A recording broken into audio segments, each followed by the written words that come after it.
From the Journal of Professor Reginald Ambrose Thelonious Thistlewick III, October 12th, 1900.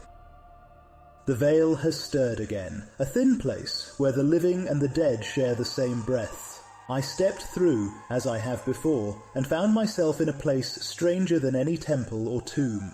Viewer, this is my account, a tale of gourds and crows, of faces chosen and fates sealed. I write it for you, though I scarcely trust my own hand.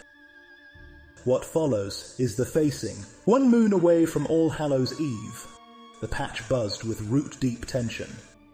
Every autumn, pumpkins ripened under the harvest moon step into the circle of stone crows, ancient scarecrows whose stitched eyes had watched 100 autumns. There each pumpkin declared its true self. This is the facing.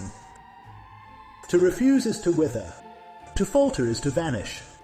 To be carved without a facing, that is violence. That is silencing. That is unthinkable. In the core patch, the blessed breeds rehearsed.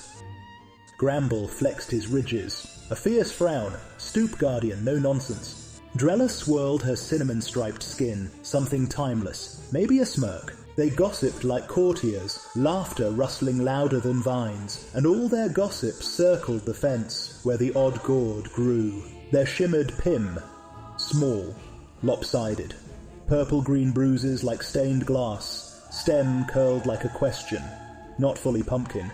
Perhaps cross-seeded with something old. No one leaned toward Pim. "Is it even facing eligible?" whispered Drella. "What if it picks the wrong face?" muttered an acorn squash.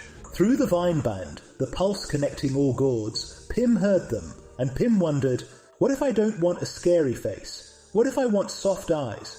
What if I'm already a face? Even if it doesn't make sense to them.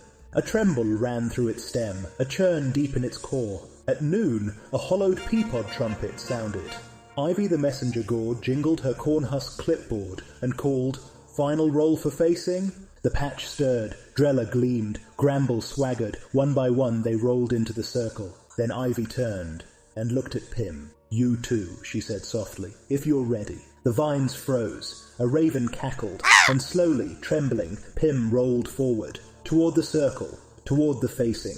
Behind them, the crooked village leaned close. Shutters creaked, doors moaned. I swear, viewer, the whole town whispered in unison.